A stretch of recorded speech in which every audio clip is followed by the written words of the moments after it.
अस्सलामुअलैकुम वरहमतुल्लाहि वबरकातुहू।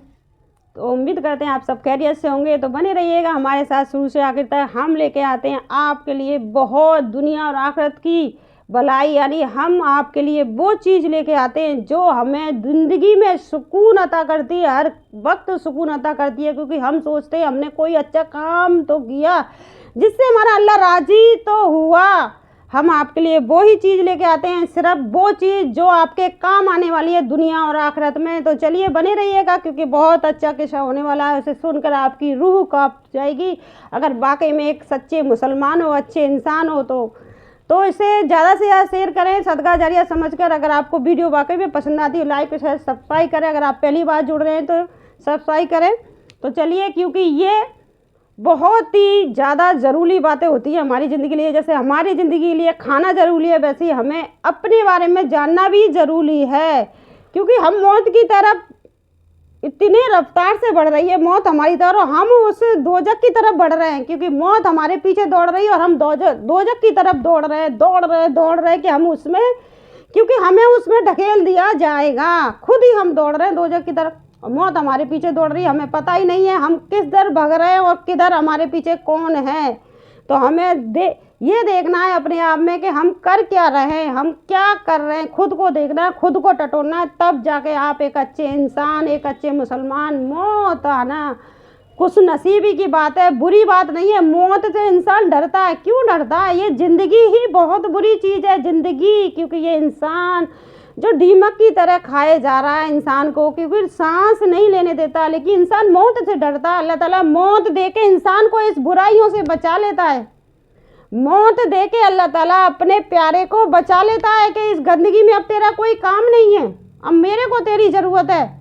जो मैंने तुझसे काम लेना था, मैंने दुनिया में तुझसे काम ले लिया, अब इन लोगों के पास तेरी कोई ज़रूरत नहीं है। तो चलिए बने रहिएगा हमारे साथ। चलते आउज़ुबिल्लाहिमिनश्शैतानिर्रजीम, बिस्मिल्लाहिर्रहमानिर्रहीम। एक बुजुर्ग फरमाते हैं कि मैंने एक गुलाम ख़रीदा। जब मैं उसको लाया तो मैंने उससे जो पूछा कि तुम्हारा क्या नाम है, कहने लगा कि जो नाम आका रखे। मैंने पूछा कि तुम क्या करोगे, कहने लगा कि मेरे आका जो आप हुक्म देंगे। मैंने पूछा कि तुम क्या खाना चाहते हो, ताकि मैं तुम्हारी खातिर में उसके लिए मैं, यानी जब कोई रिश्तेदार आता है तो हम कैसे फ़िक्रमंद हो जाते हैं कि अगर ये हमारे रिश्तेदार आया, हमारे पास तो कुछ भी नहीं है खिलाने के लिए, उसके लिए हम फ़िक्रमंद हो जाते हैं ना। तो वैसे ही वो कह रहा था मैं फ़िक्रमंद हूँ तेरे लिए, मतलब तू क्या खाएगा मुझे बता दे तो मैं उस चीज़ का इंतज़ाम कर दूँ, फ़िक्र करूँ। कहने लगा मेरे आका जो आप खिलाएंगे। मैंने पूछा कि तुम्हारा भी किसी चीज़ खाने का मन नहीं करता?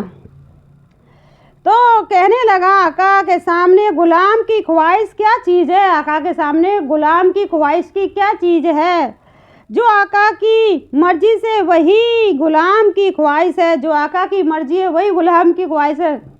चलिए आगे सुनिएगा, कितने बड़ी बात आने वाली है। आप अगर वाकई में आप सच्चे इंसान हो, अच्छे मुसलमान हो, तो आपके आंसू आ जाएंगे सुनकर। तो चलिए हंसा, और जो कुफ्फार है वो हंस भी सकते हैं, इन्हें समझ नहीं है किसी चीज़ की। तो चलिए चलते गुलाम की ख्वाहिश है। उसका ये जवाब सुनकर मुझे रोना आ गया और मुझे ये ख्याल आया कि मेरा भी तो मेरे मौला जल्ल शानू के साथ ही मामला होता है। मेरा भी तो मेरे अल्लाह जल्ल शानू के सामने मामला होता है, जो मुझसे हिसाब लेने वाला है। मैं क्यों उससे इतना नहीं डरता? जी तो मुझसे मामूली इंसान से डर रहा है, क्योंकि मेरी क्या हैसियत है मौला, यानी आका तुम्हारे सामने मेरी क्या हैसियत है और हमारी क्या हैसियत है अपने आका के सामने। हम सारे गुनाह किए जा रहे हैं, कुछ भी नहीं सोचते हमारी कुछ हैसियत है अल्लाह ताला के सामने। साथ ही मामला होना चाहिए, यानी ये अल्लाह जल शानू के साथ ही मामला होना चाहिए। वो रोने लगा। मालिक, उसकी जो नौकर या जो गुलाम, जो भी समझो, उसकी बात सुनकर वो मालिक रोने लगा कि मेरा भी तो अपने आका से ऐसा ही मामला होना चाहिए। मेरी कोई ख्वाहिश नहीं होनी चाहिए मेरे आका के सामने। मेरा आका जो मुझे नमाज है उसका शुक्र अदा करना चाहिए, होना चाहिए। मैंने उससे कहा कि तुमने तो मुझे अपने आका आका ताला जिक्रू की साथ अदब करना सिखा दिया, यानी तुझने गुलाम ने मुझे मेरे ऊपर यानी अल्लाह रब्बुल इज्जत से यानी उनकी इज्जत करना सिखा दिया, मुझे तूने अपने आका की इज्जत करना सिखा दिया, तो के साथ अदब करना सिखा दिया, यानी इज्जत और अदब करना सिखा दिया। उसने उस पर 2 शेर पढ़े जिनका तर्जुमा ये है कि अगर तेरे किसी बंदे की खिदमत मुझसे पूरी अदा हो जाए तो उससे बढ़कर मेरे लिए और क्या नेमत है, यानी किसी बंदे की ज़रूरत हमसे पूरी हो जाए तो उससे बढ़कर हमारे लिए क्या नेमत है। तो चलिए, क्योंकि हम इतने बेवकूफ़ हैं, इंसान है कि हम सोचते हैं कि हमने बहुत बड़ा काम कर दिया, किसी की मदद कर दी। ये तो अल्लाह है जो तुमसे खुश है, किसी की मदद करवा रहा है। तुम खुश नसीब हो जो किसी की मदद कर पा रहे हो। तुम्हारी क्या औकात है किसी की मदद करोगे। अल्लाह चाहे तो उसकी 1000 जगह से मदद कर सकता है तुम्हारे पास, इसलिए भेज रहा है। अल्लाह ताला तुमसे मोहब्बत करता है। हो सकती है बस तू महज अपने फजल से मेरी कोताही और गफलत को माफ़ कर, उसलिए कि मैं तुझे बड़ा हसन और बड़ा रहीम समझता हूँ, यानी तू मेरी हसन से इस चीज़ को माफ़ कर, मैं तुझे बहुत बड़ा बहुत हसन समझता हूँ। तो अल्लाह वाकई में बहुत बड़ा है, बहुत गनी है, हर चीज़ पे कादिर है अल्लाह ताला। वरक़ अल्लाह ताला हमें, क्योंकि आखिरी समय तक अल्लाह ताला हमें बुलाता रहता है, जब तक बुलाता है, जब तक हमारी सांस नहीं टूटती है ना, उससे पहले 5 मिनट तक अल्लाह ताला मौका देता है। सांस टूटने के बाद हमारे पास कोई भी मौका नहीं है। 5 मिनट पहले भी हमारे पास मौका होता है कि अपने गुनाह से तौबा कर ले, जो तूने दुनिया में किया उससे तौबा कर ले। मैं तुझसे तौबा करने की अभी भी तुझे मौका दे रहा हूँ। तो हज़रत मालिक बिन दुनिया दीनार रहमतुल्लाह मशहूर बुजुर्गों में हैं। उस रिसाला में उनके कई किस्से जिक्र हैं, यानी ये दीनार रहमतुल्लाह बहुत मशहूर हैं, क्योंकि इनके बहुत सारे अच्छे इतने अच्छे किस्से जो हमारे ज़मीर को हिला कर रख देते हैं। जो हम छोटी छोटी चीज़ों पर घमंड कर लेते हैं, हमारी क्या ही औकात है, हम इन चीज़ों पर क्यों घमंड करते हैं। अल्लाह ताला ने नमाजा है, अल्लाह ताला चाहे तो उस इंसान को भी नमाज सकता है जिसको हमारे पास भेज रहा है। अल्लाह ताला हमसे खुश है, इसलिए अल्लाह ताला हमारे पास भेज रहा है। तो चलिए चलते हैं। हो चके, यानी उनके बहुत सारे किस्से हो चुके हैं जो कुछ अच्छे हाल में भी नहीं थे। तो चलिए चल लेते हैं, एक और प्यारा सा किस्सा है, इसको जान लेते हैं। क्योंकि थोड़ी आवाज़ ख़राब हो चुकी है तो इसकी वजह से दिक्कत हो रही है। तो क्योंकि हमारी तो कोई हैसियत है ही नहीं है, ना ही अल्लाह हमें इतना इल्म भी नहीं आता है कि हम आपको कुछ ऐसा, जो भी अल्लाह ताला ने जिस चीज़ से नवाजा, अल्लाह का बहुत बहुत बहुत बहुत ज़्यादा शुक्र है। जो भी हमारे पास है वो सब आप सबका है, क्योंकि अल्लाह ने जो भी जितना भी दिया अल्लाह ने सिर्फ बांटने के लिए दिया है, क्योंकि दुनिया में कुछ भी छोड़ने के लिए नहीं दिया है। क्योंकि दुनिया में सिर्फ जो भी इंसान हमारे वजह से, कोई आपकी वजह से, हमारी वजह से कोई नेक बन जाता है तो ये हमारे लिए नहीं, क्योंकि ये हमारे लिए बहुत बहुत बहुत ज़्यादा खुशी की बात है। क्योंकि किसी इंसान को हम दीन की तरफ लाए कि ये चीज़ें बहुत बड़ी नेमत है। क्योंकि एक इंसान को आपने नमाजी बना दिया ना, ये आपके लिए बहुत बड़ी नेमत है। क्योंकि वो जो गुमराही में घूम रहा है उसको दोजख की आग से बचा लिया, ये भी आपके लिए बहुत बड़ी नेमत है। तो चलिए बने रहिएगा। एक शख्स ने उनसे उनकी तौबा का किस्सा पूछा कि क्या बात पेश आई जिस पर आपने अपनी साबिका ज़िंदगी, यानी क्या बात पेश आई जो अपनी साबिका ज़िंदगी से तौबा की। वो कहने लगे कि मैं एक सिपाही था और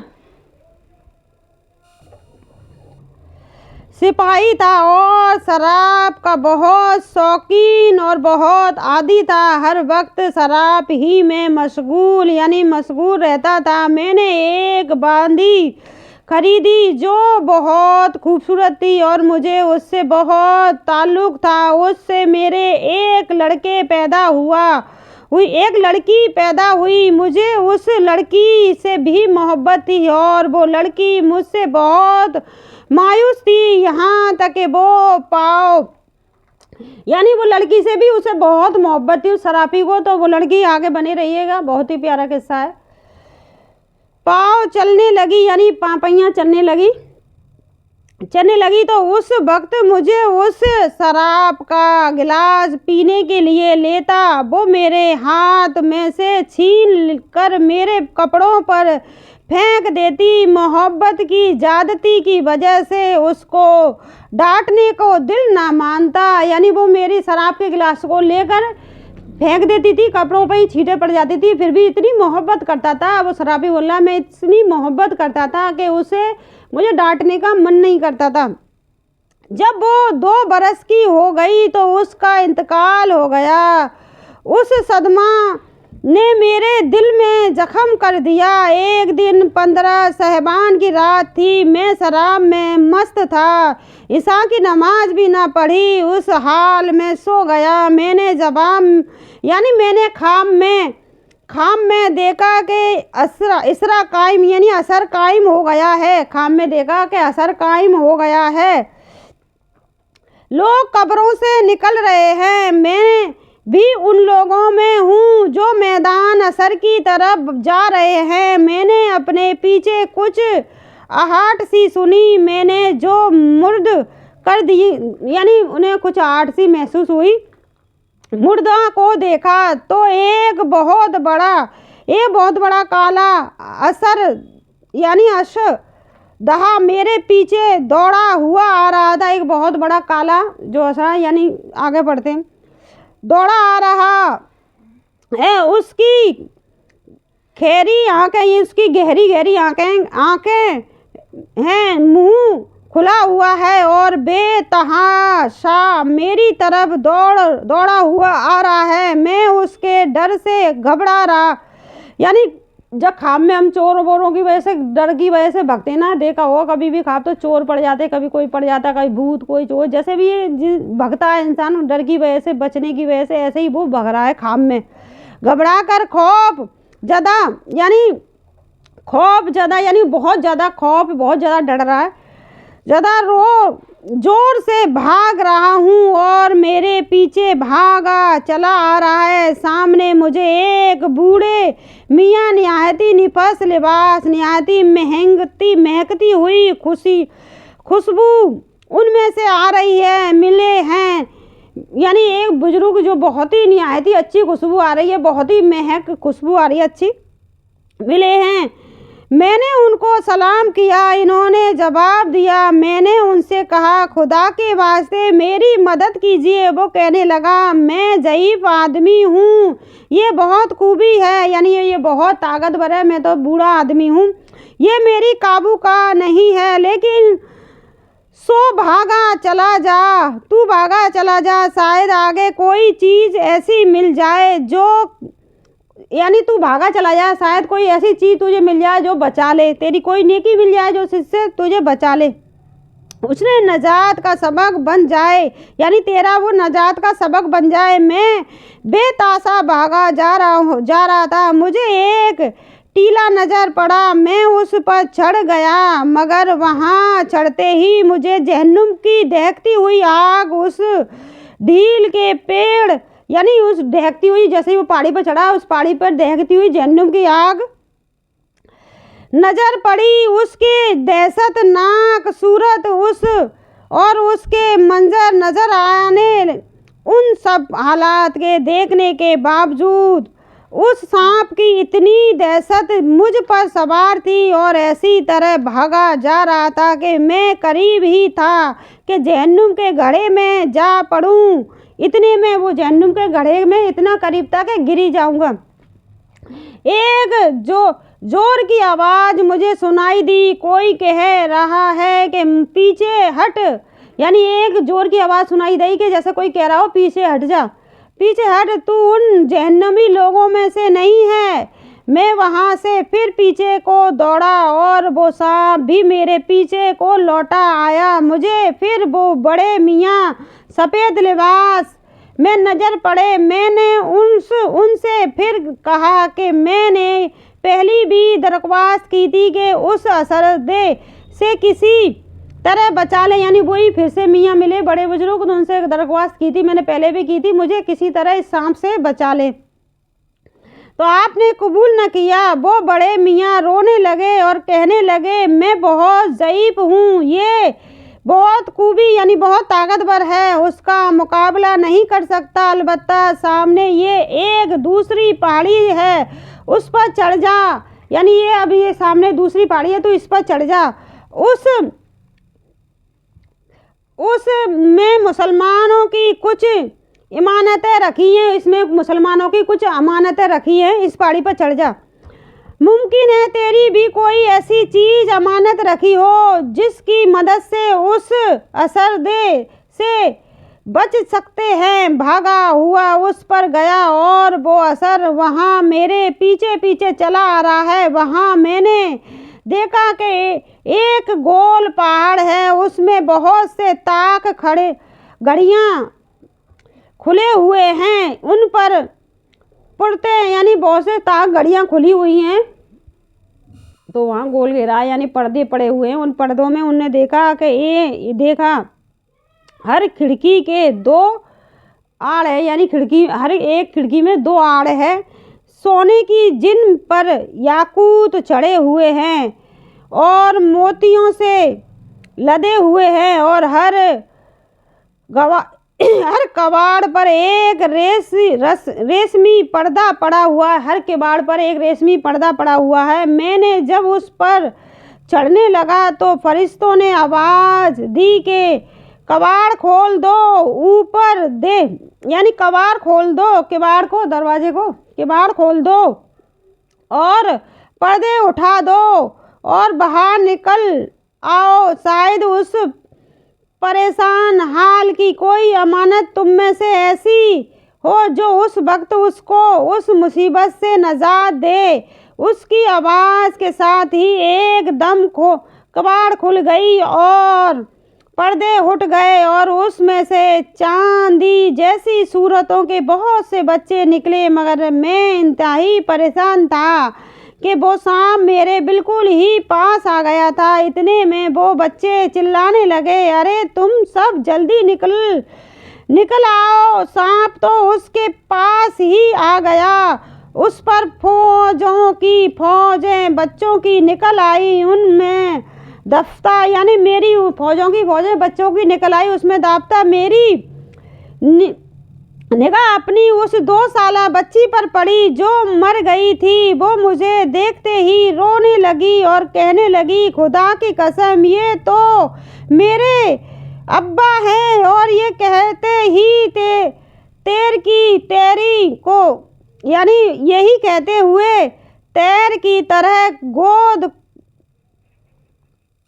यही कहते कि ये तो मेरे अब्बा हैं, तो तेर की तरह कूद कर एक नूर के पल्ले पर चढ़ गई और अपने बाएं हाथ को मेरे दाहिने की तरफ बढ़ाया। मैं जल्दी से उस पर लिपट गया यानी प्यार से जब अपनी चीज़ मिलती है तो कितनी खुशी होती है, वो लिपट गया।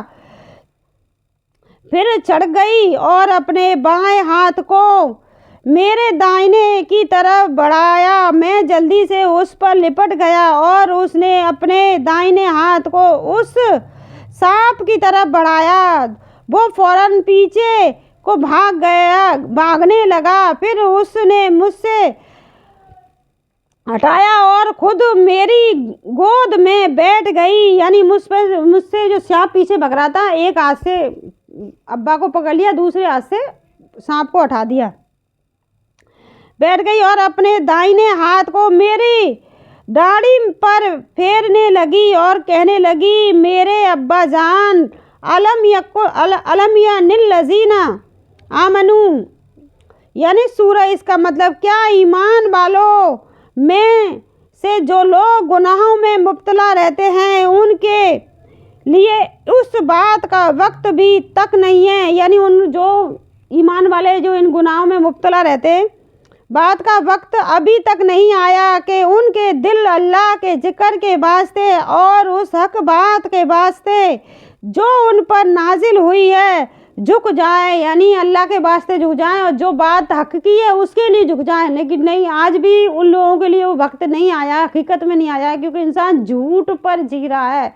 कभी कोई इंसान नहीं देखा होगा किसी के हक में सच बात बोल सके, किसी के लिए सच बोल सके, नहीं, क्योंकि इंसान वो काम कर रहा है आज भी, क्योंकि वो साफ साफ कह रही है कि आज भी ये बात के वास्ते ज़बान पर नाजिल हुई है कि झुक जाए, यानी कोई भी हक बात के लिए अल्लाह के आगे झुक जाए। ये आज भी इंसानों में ये बात नहीं पैदा हुई है। तो उसकी ये बात सुनकर मैं रोने लगा और मैंने पूछा, क्या बेटी तुम सब कुरान शरीफ को जानती हो? वो कहने लगी कि हम सब कुरान शरीफ को तुम सबसे ज़्यादा जानते हैं। मैंने पूछा, बेटी ये सांप क्या बिला है? मैंने पूछा अपनी बेटी से, सांप क्या बला है थी? तो जो मेरे पीछे लग गई थी उसने कहा, ये आपके बुरे अमाल थे। आपने उसको अपने गुनाहों से इतना खूबी यानी इतना ताकतवर बना दिया था, कर दिया कि वो आपको कबाब जहन्नुम में खींच रही थी, यानी आपको जहन्नुम की तरफ खींच रही थी। इतनी ताकतवर बना दिए थे तूने अपने गुनाह को। तो ये अब्बा पूछ रहा है, बेटी बता रही है कि तुमने अपने गुनाहों को इतना ताकतवर बना दिया था तो आपको अब जहन्नुम में खींच कर डालने की फिक्र में था। मैंने पूछा, वो सफ़ेद बुजुर्ग कौन थे? कहने लगी वो आपकी नेक अमल थे, यानी कहने लगी कि वो आपके नेक अमल थे जिनको आपने इतना ज़ईफ़ कर दिया कि वो उस सांप को आपसे दफ़ा न कर सके। अलबत्ता इतनी मदद भी कर दी कि बचने का रास्ता बता दिया, यानी वो तुम्हारी जो नेक काम थे ना, अच्छाई थी, तो बस इतनी मदद कर दी कि तुम्हें बचने का रास्ता बता दिया। पहले उस पहाड़ पे चढ़ाया था कि जहन्नुम की आग दिखाई थी, फिर दूसरा पहाड़ पे जो चढ़ाया था उसमें उसकी बेटी रहती थी, जाके वो बेटी बचा ले उसकी। तो वो नेक अमल जो थे अब्बा तुम्हारे, उसने इतना काम कर दिया कि तुम्हें नेक रास्ता दिखा दिया, बचने का रास्ता बता दिया। मैंने पूछा कि बेटी तुम उस पहाड़ में क्या करती हो? कहने लगी कि हम सब मुसलमानों के बच्चे हैं, क़यामत तक हम यहाँ रहेंगे, आपके आने की मुंतज़िर है। जब आप सब आएंगे तो हम सिफारिश करेंगे। उसके बाद मेरी आँख खुल गई तो उस सांप की दहशत मुझ पर सवार थी। मैंने उठते ही अल्लाह जल्ल शानू के सामने तौबा की और अपने बुरे अफ़ाल को छोड़ दिया, यानी आँख खुलते ही उसने अपने अल्लाह से तौबा की और जितने भी बुरे काम थे सारे बुरे काम को छोड़ दिया, क्योंकि अल्लाह ताला उससे इतनी मोहब्बत करता था कि उसे ख्वाब में दिखाया कि तेरे अमाल इतने कमज़ोर हैं कि तुझे बचा नहीं पाएंगे। ये जहन्नुम की आग में जो सांप भग रहा है, इतना ताकतवर कर दिया तूने अपने अमालों को, जिस सीधा तुझे जहन्नुम की तरफ ले जा रहा है। जो तेरे छोटे से अमाल हैं वो तुझे सिर्फ जो तेरे नेकी थी ना, उस नेकी ने ही तुझे बचा लिया, क्योंकि उसने ये रास्ता तो दिखाया कि तू इस रास्ते पर चढ़ जा, इससे तुझे बचा लिया जाएगा, जहाँ तेरी मददगार के लिए मिलेंगे। लेकिन इसका अल्लाह ताला का ये सीधा सीधा मतलब था कि अब भी तेरे पास वक्त है, तू अपने गुनाहों की तौबा कर ले, ताकि तेरे अच्छाई इतनी ताकतवर आ जाए कि तुम्हें कोई भी जहन्नुम की तरफ ना ले जाए, उस घड़े की तरफ ना दौड़ाए तुझे जहन्नुम की घड़े की तरफ, इस तरह तेरा खौफ ख़त्म हो जाए। तो इसलिए उसने अल्लाह जल्ल शानू से तौबा कर ली, सच्ची तौबा कर ली अपने गुनाहों से, और अल्लाह की तरफ रुख कर लिया। तो इसी तरह हम लोगों को भी अपने अल्लाह से ही लो लगानी चाहिए, कि अल्लाह ही है जो हमें बचा सकता है हर बुरी मौत से, कब्र के अज़ाब से, कीड़े मकोड़ों से, हर चीज़ से, दोज़ख के घड़े से। सिर्फ अल्लाह ही है जो हमें बचा सकता है। हमें सिर्फ अपने नबी से, अपने अल्लाह से इतनी मोहब्बत करनी चाहिए, इतनी मोहब्बत करनी चाहिए कि बिन मांगे हमें वो सारी नेमतें मिल जाएं जो हमारे दिल में है ना, वो खुद ब खुद अल्लाह ताला हमें नमाज दे। इतनी मोहब्बत करनी चाहिए, क्योंकि हम हर चीज़ से मोहब्बत करते हैं, कभी अल्लाह से इतनी मोहब्बत नहीं करी कि अल्लाह ताला हमसे खुश हो जाए, राज़ी हो जाए। अगर आपको वाकई में मेरी वीडियो पसंद आती तो प्लीज़ लाइक और शेयर करें ज़्यादा से ज़्यादा, ताकि आपके साथ साथ बहुत से मुसलमान भाई बहनों का यानी भला हो सके, सारे उम्मतियों का भला हो सके, मोहम्मद उम्मतिया सभी का भला हो सके। तो इसको सदका जारिया समझकर ज़्यादा से ज़्यादा शेयर करें। तो आज के लिए बस इतना ही। अस्सलामु अलैकुम वरहमतुल्लाहि वबरकातुहू।